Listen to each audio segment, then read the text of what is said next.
사사기 13장 1절부터 5절, 16장 28절, 30절 한 절씩 교독하겠습니다. 이스라엘 자손이 다시 여호와의 목전에 악을 행하였으므로 여호와께서 그들을 40년 동안 블레셋 사람의 손에 넘겨주시니라. 가족 중에 암나라 이르만이 자가 있더라. 그의 아내가 임신하지 못하므로 출산하지 못한다니.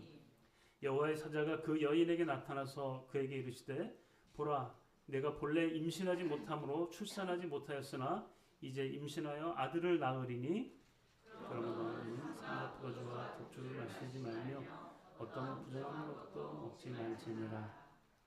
보라, 내가 임신하여 아들을 낳으리니 그의 머리 위에 삭도를 대지 말라. 이 아이는 태에서 나옴으로부터 하나님께 바쳐진 나실인이 됨이라. 그가 블레셋 사람의 손에서 이스라엘을 구원하기 시작하리라 하시니 삼손이 여호와께 부르짖어 이르되 주 여호와여 구원하니 나를 생각하옵소서. 하나님이여 구원하니 이것만 나를 강하게 하사 나의 두 눈을 뺀 블레셋 사람에게 온순을 단번에 갚게 하옵소서 하고, 삼손이 집을 버틴 두 기둥 가운데 하나는 왼손으로 하나는 오른손으로 껴 의지하고, 삼손이 이르되 블레셋 사람과 함께 죽기를 원하노라 하고 힘을 다하여 몸을 굽히매 그 집이 곧 무너져 그 안에 있는 모든 방백들과 온 백성에게 덮이니 삼손이 죽을 때에 죽인 자가 살았을 때에 죽인 자보다 더욱 많았더라. 아멘. 이제 최경도 목사님께서 실패한 인생, 실패 없는 언약이라는 제목으로 말씀 전해주시겠습니다.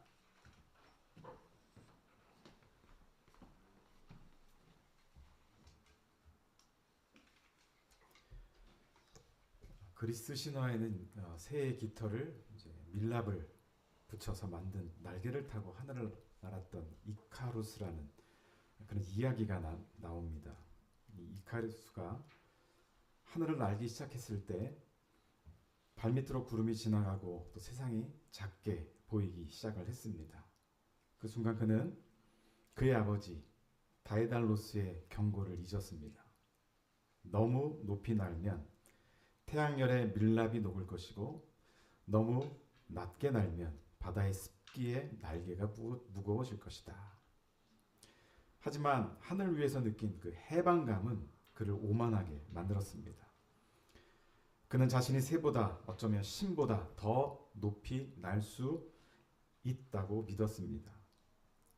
경고의 음성보다 자신의 능력을 더 신뢰하기 시작한 순간 추락은 이미 시작된 것이었습니다. 결국 이카루스의 이야기는 차가운 바다 밑으로 사라지는 비극으로 끝이 납니다. 여러분이 보고 계시는 이 작품은 이카루스의 추락이 있는 풍경입니다. 대략 한 16세기 말에서 17세기 초의 작품인데, 그림에서 보시다시피 주인공인 이카루스는 저 하늘 위쪽에서 아주 작게 떨어지고 있거나 이미 바다에 빠진 모습으로 묘사가 됩니다. 대신에 화면의 대부분은 평화롭게 밭을 가는 농부, 낚시꾼, 그리고 광활한 자연 풍경이 차지하고 있죠. 자, 이것이 주는 의미는 신화적 비극조차 이 일상적인 삶의 흐름 속에서는 아주 사소한 사건에 불과하다는 어떤 허무주의나 인간의 오만함에 대한 경고를 담고 있다고 해석되기도 합니다. 그런데 성경에는 이 이카루스보다 더 찬란하게 날아올랐으나 그보다 더 처참하게 추락했던 한 남자가 등장을 합니다. 바로 오늘 본문의 주인공인 삼손입니다. 자, 흥미롭게도 삼손이라는 이름의 뜻은 작은 태양, 태양의 사람, 태양의 아들이라는 그런 이름의 뜻을 가지고 있습니다. 자, 이카루스는 태양을 향해 날아가다 날개를 잃었지만 삼손은 하나님이 주신 은혜로 스스로가 세상의 빛, 곧 태양이 되어야 했던 인물이었습니다. 블레셋의 압제 아래 신음하는 이스라엘의 구원의 여명을 가져올 빛으로 부름을 받았던 것이죠. 하지만 그의 생애를 따라가다 보면 우리는 당혹스러운 광경을 목격합니다. 사자를 맨손으로 찢어 죽이고 나귀 턱뼈 하나로 블레셋 천명을 때려 죽인 이 초인적 용사. 그러나 동시에 여인의 꽁무니를 따라다니고 이방 여인의 눈물 한 방울에 무릎을 꿇고 드릴라의 무릎을 베개 삼아 잠든 어리석은 남자. 어떻게 한 사람의 인생 안에 이토록 찬란한 빛과 짙은 어둠이 공존할 수 있을까요? 오늘 우리는 삼손 이야기 전체를 한 편의 드라마로 읽어가면서 그 이야기 너머에 서 계신 한 분, 오직 여호와 하나님을 바라보려고 합니다. 삼손 이야기는 단순히 이 힘센 용사의 영서사가 아닙니다. 이 이야기는 불임의 무대에서 생명을 창조하시고 어리석은 도구를 통해서도 자신의 언약을 반드시 이루시는, 성취하시는 하나님에 관한 이야기입니다. 그렇다면 이 이야기는 어디서 시작이 됩니까? 삼손에게서 시작이 됩니까? 아닙니다. 이 이야기는 하나님이 먼저 발걸음을 내디디신 한 장면에서부터 시작이 됩니다. 아무도 기도하지 않는 자리, 아무도 기대하지 않는 자리에서 하나님은 절망의 현장에서 시작하십니다. 첫째로 절망의 현장에서 먼저 시작하시는 하나님이십니다. 삼손이 태어나기 직전에 이스라엘을 성경은 이렇게 묘사합니다. 사사기 13장 1절입니다. 같이 한번 읽어볼까요? 이스라엘 자손이 다시 여호와의 목전에 악을 행하였으므로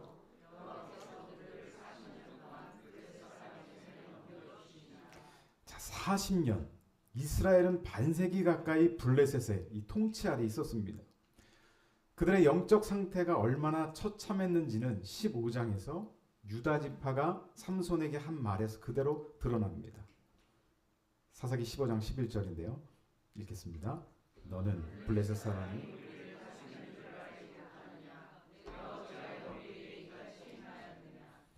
자, 너는 블레셋 사람이 우리를 다스리는 줄 알지는 못하느냐? 네가 어찌하여 우리에게 이같이 행하느냐? 자, 블레셋의 지배를 당연히 받아들이고 있습니다. 동족의 해방자를 원망하고 있습니다. 오히려 그를 결박하여 원수에게 넘기는 이스라엘. 여러분, 이 이스라엘을 어떻게 생각하십니까? 이스라엘은 이미 희망을 잃었습니다. 기도할 의지도 부르짖을 힘도 남아있지 않았습니다. 마노아의 아내도 마찬가지죠. 삼손의 어머니 마노아. 잉태하지 못함으로 생산하지 못했던 여인. 성경 기자는 의도적으로 그녀의 불임이 이스라엘의 상황을 보여주는 자화상으로 우리에게 소개해주고 있습니다. 당시 이스라엘은 스스로 미래를 창출할 능력이 없었습니다. 여러분, 깊은 산속 조난자가 완전히 탈진해서 목소리조차 나오지 않을 때 구조는 어떻게 일어날까요?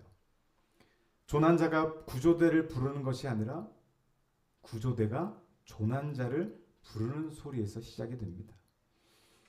조난자는 대답할 힘도 없지만 구조대는 손정등을 비추며 그가 있을 법한 곳을 샅샅이 뒤집니다. 40년 압제 속에 이스라엘은 하나님을 부를 기력조차 잃었습니다. 마노아의 아내 역시 기대 없는 일상을 살고 있었습니다. 그런데 놀라운 일이 일어납니다. 이스라엘도 마노아도 그의 아내도 아무도 기도하지 않았는데 여호와의 사자가 마노아의 아내에게 나타납니다. 성경은 이 점을 강조합니다. 부르짖지도 않았는데, 요청하지도 않았는데도 하나님께서 먼저 찾아오셨습니다. 사사기 13장 3절입니다. 여호와의 사자가 그 여인에게 나타나서 그에게 이르시되 보라, 네가 본래 임신하지 못함으로 출산하지 못하였으나 이제 임신하여 아들을 낳으리니. 자, 그 말씀 속에 이제라는 단어가 있습니다. 이제.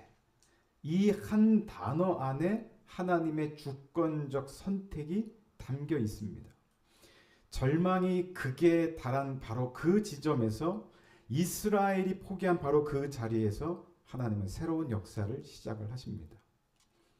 여호와의 사자는 3중의 약속을 선포하죠. 첫째는 불임의 여인이 아들을 낳을 것. 둘째, 이 아들이 태에서부터 나실인이 될 것. 셋째, 그가 블레셋 손에서 이스라엘을 구원하기 시작할 것. 이 새 약속은 삼손 이야기 전체의 세 겹의 이야기가 됩니다. 여기서 우리는 삼손 스토리를 읽는 열쇠를 얻습니다. 이 이야기의 주인공은 삼손이 아닙니다. 이 이야기의 주인공은 자신의 약속을 반드시 성취하시는 여호와 하나님이십니다. 마노아는 이 놀라운 소식을 듣고 기도합니다. 그리고 하나님은 응답하십니다. 성경은 여기서 이스라엘 신앙의 가장 근본적인 모델을 보여줍니다. 기도와 응답. 이 단순하지만 강력한 믿음의 패턴이 삼손 이야기를 떠받치고 있습니다. 하나님은 이토록 완벽한 구원 계획을 가지고 먼저 찾아오셨습니다. 하지만 그 부름을 받은 인간 삼손의 일상은 어떠했습니까? 우리는 여기서 거룩한 사명자가 자기 욕망에 이끌려 추락하는 당혹스러운 장면을 마주 대하게 됩니다. 두 번째로 불완전한 도구를 통해 여전히 일하시는 하나님이십니다. 삼손이 공식적으로 등장하는 첫 장면에서 우리는 큰 실망을 경험합니다. 나실인으로 선택되어 블레셋을 물리칠 해방자로 예정된 그가 처음 한 일은 적의 도시 딥나로 내려가서 블레셋 여인을 보는 것이었습니다. 사사기 14장 3절입니다. 같이 한번 읽겠습니다. 그의 부모가 그에게 이르되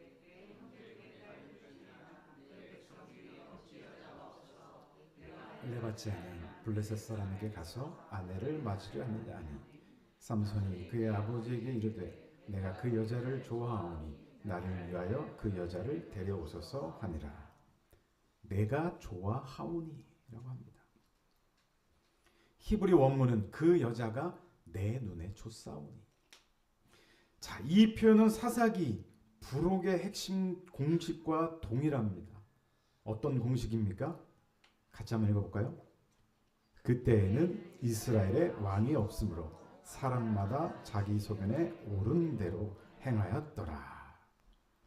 성경 기자는 삼손을 자기 눈에 좋은 대로 행하는 이 사사 시대의 전형적인 이스라엘인으로 제시하고 있습니다.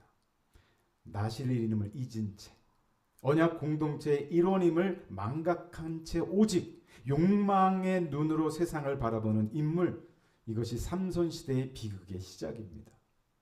그런데 성경은 충격적인 논평을 삽입하죠. 14장 4절입니다. 그때에 블레셋 사람이 이스라엘을 다스린 까닭에 삼손이 틈을 타서 블레셋 사람을 치려 함이었으나 그의 부모는 이 일이 여호와께로부터 나온 것인 줄은 알지 못하였더라. 과거 닉슨 대통령의 최측근으로 워터게이트 스캔들의 핵심 인물이었죠. 찰스 콜슨. 이 찰스 콜슨은 닉슨을 위해서라면 할머니라도 짓밟겠다라고 공언했던 사람이었습니다. 결국 그는 감옥에 갔죠. 근데 거기서 회심을 했습니다. 출소 후에 그는 교도소, 선교회를 설립해서 전 세계 수십만 명의 수감자들에게 복음을 전했습니다. 그가 감옥에 가지 않았다면 그 사역은 없었을 것입니다. 하나님은 삼손의 어리석음을 블레셋을 칠 기회로 바꾸셨고 콜슨의 수감을 감옥 선교의 문을 여는 열쇠로 바꾸셨습니다.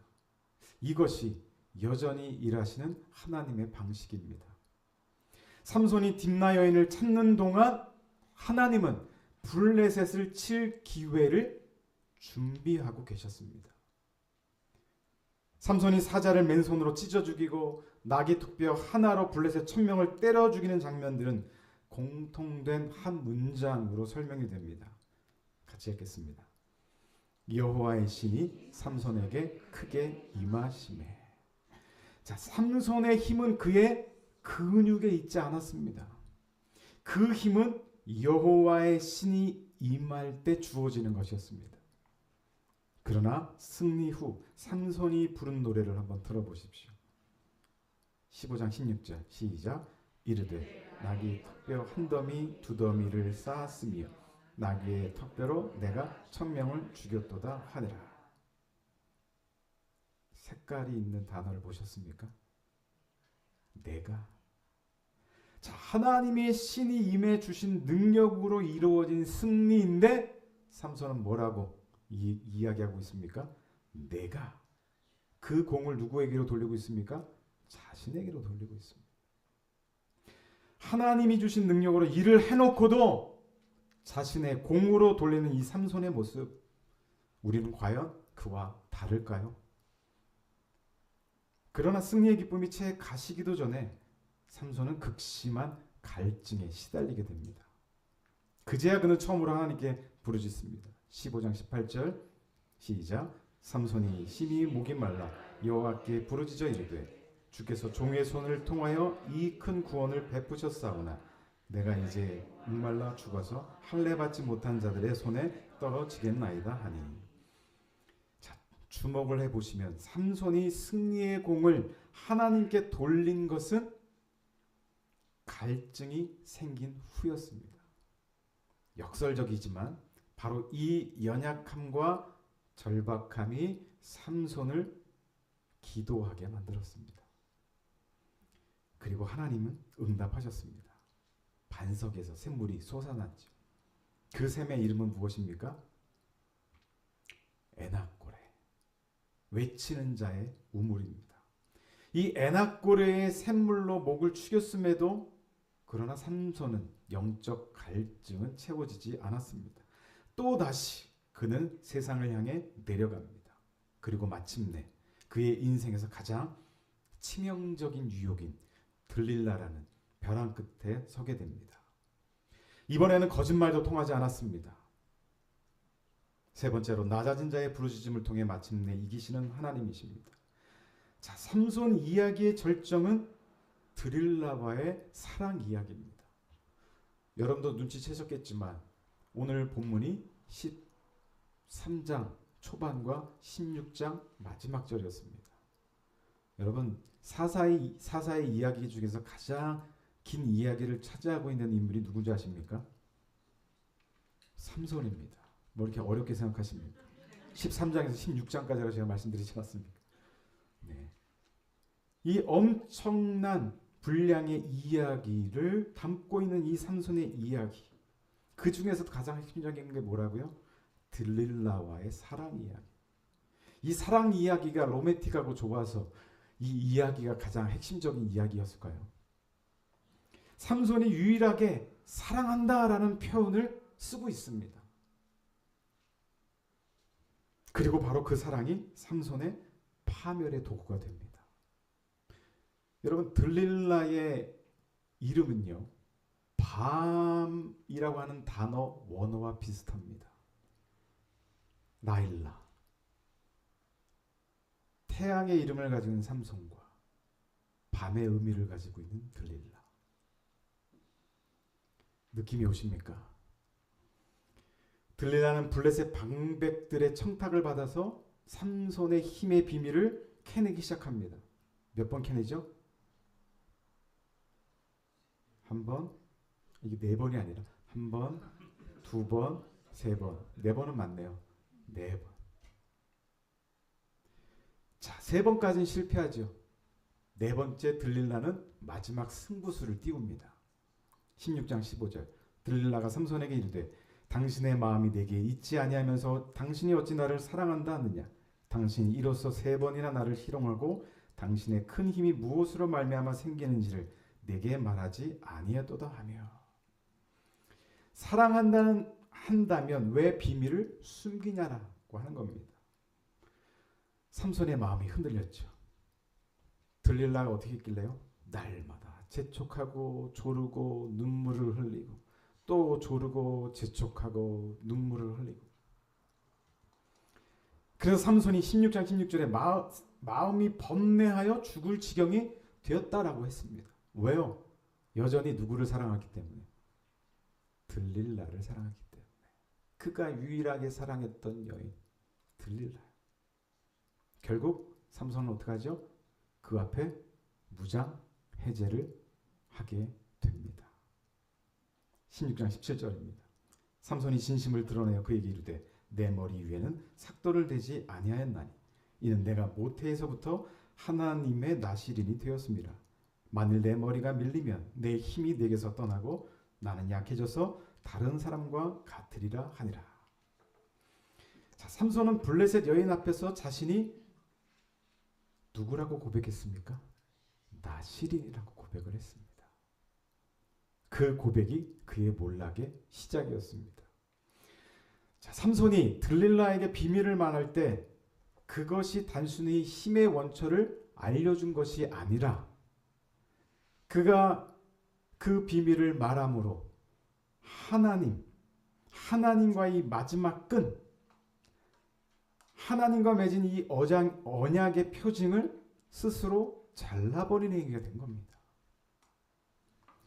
들릴라의 무릎을 베고 잠든 삼손의 머리카락이 깎였습니다. 그때 들릴라가 소리를 외칩니다. 삼손이여, 블레셋 사람이 당신에게 미쳤나이다. 당신을 잡으러 왔나이다. 삼손은 이전처럼 일어나려고 하죠. 그런데 하나님이 떠나셨는데 정작 본인은 그 사실을 모릅니다. 이것이 삼손의 인생에서 그리고 오늘을 사는 우리에게 가장 두렵고 비참한 것입니다. 삼손의 힘은 처음부터 머리카락에 있지 않았습니다.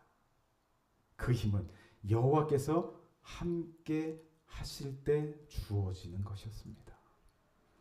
그런데 삼손은 여호와가 떠나신 줄도 몰랐습니다. 얼마나 오랫동안 하나님과 멀어진 채 살았기에 하나님이 떠나셨는데도 모를 수가 있을까요? 삼손은 두 눈이 뽑히고 노줄로 묶여 가사 감옥에서 맷돌을 돌립니다. 영웅의 용사가 이 조롱의 꼭두각시로 전락해버리는 그런 웃지 못할 상황이 되어버린 것이죠. 그런데 성경은 이 절망적인 장면 속에 한 줄을 삽입합니다. 22절입니다. 그의 머리털이 밀린 후에 다시 자라기 시작하니라.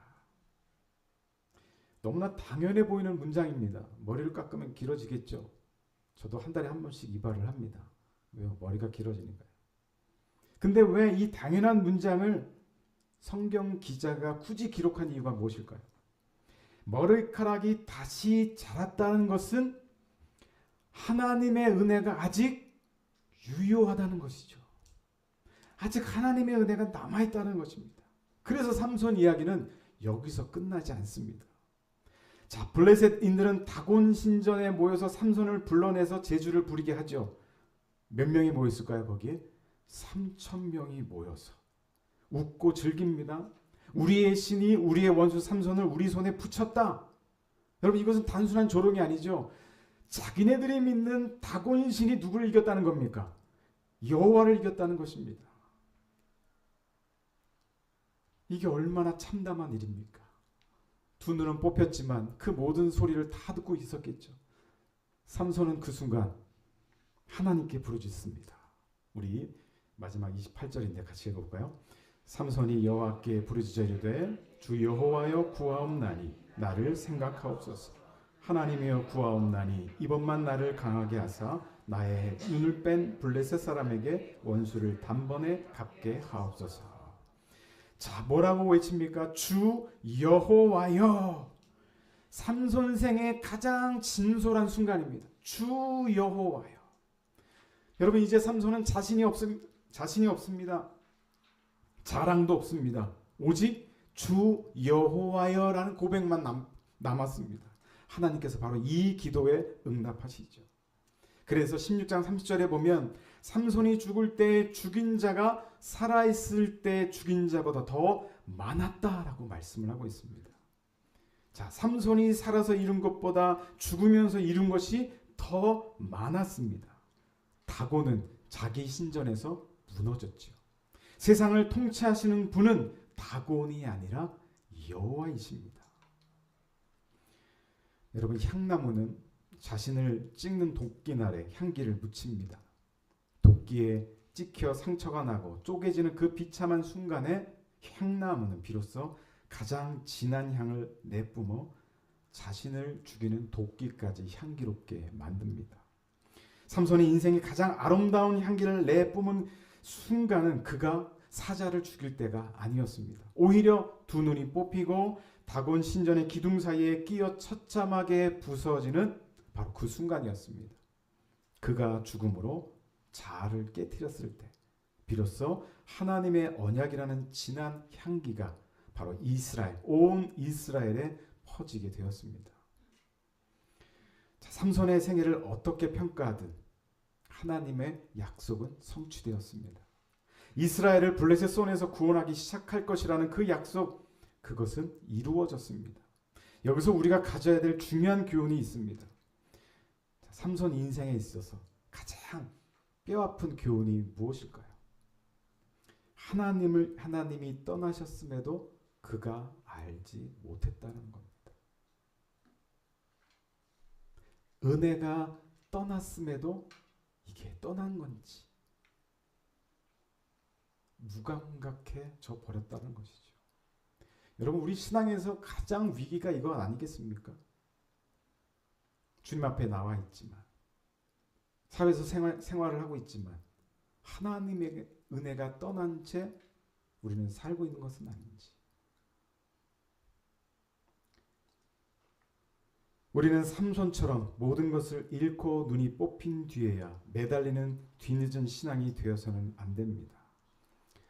소중한 것을 잃고 그제서야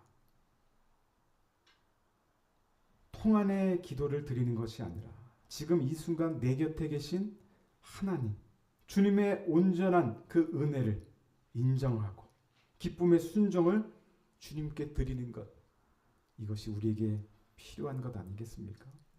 오늘 이 시간 우리의 삶의 무대 중앙에 여전히 버티고 서 있는 내 눈에 좋은 대로의 욕망을 내려놓읍시다.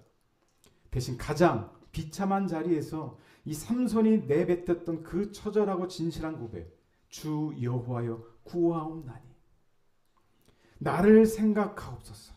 이 고백을 우리의 평안한 일상 속에서 먼저 올려드렸으면 좋겠습니다. 사랑하는 여러분, 하나님은 실패한 인생을 통해서도 실패 없는 언약을 이루시는 분이십니다.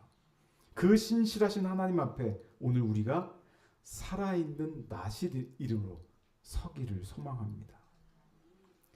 우리가 잘 아는 의사이자 선교사, 탐험가인 데이비드 리빙스턴 다 아실 겁니다. 이 리빙스턴은 아프리카에서 30년 동안 헌신적으로 사역을 했던 그런 인물입니다. 그의 동료들의 목격에 따르면 그는 무릎을 꿇은 채 침대 옆에서 기도하는 모습으로 죽었다고 합니다. 이 모습은 그의 신앙과 헌신을 상징하는 장면으로 역사적인 그러한 순간이 된 것이죠. 그러나 여러분, 그가 가장 큰 영향을 끼친 것은 죽는 순간이 아니라 하나님 앞에 30년 동안 매일매일 주님 앞에 무릎 꿇고 기도했던 바로 그 순간이었습니다. 삼손처럼 죽어서 이기는 것보다 리빙스턴처럼 살면서 매일 무릎을 꿇는 것이 더 위대합니다. 삼손은 죽어서 승리했지만 사랑하는 여러분, 우리는 살아서 승리합시다. 마지막 불꽃을 피우는 그런 삼손이 되지 않고 매일매일 하나님과 동행하고 주 여호와여 오늘도 주의 은혜가 필요합니다. 이 하루를 살아갈 힘을 주시옵소서. 성령의 은혜를 구하고 주님의 도우심을 인정하고 신뢰하면서 그렇게 순종의 하루하루를 주님 앞에 드렸으면 좋겠습니다. 실패한 우리를 통해서도 실패 없는 언약을 이루시는 하나님이 오늘 저와 여러분의 든든한 배경이 되십니다. 여러분을 태양으로 불러주셨습니다. 어둠으로 가지 마시고 더 환하게 밝게 비춤으로 더 많은 자들을 구원의 길로 인도할 수 있는, 비록 삼손은 마지막에 그 일을 이뤘지만 우리는 매일의 삶 속에서 그 일을 이룸으로 하나님의 영광의 빛을 더 빛나게 만드는 저와 여러분이 되시기를 주님의 이름으로 축원합니다.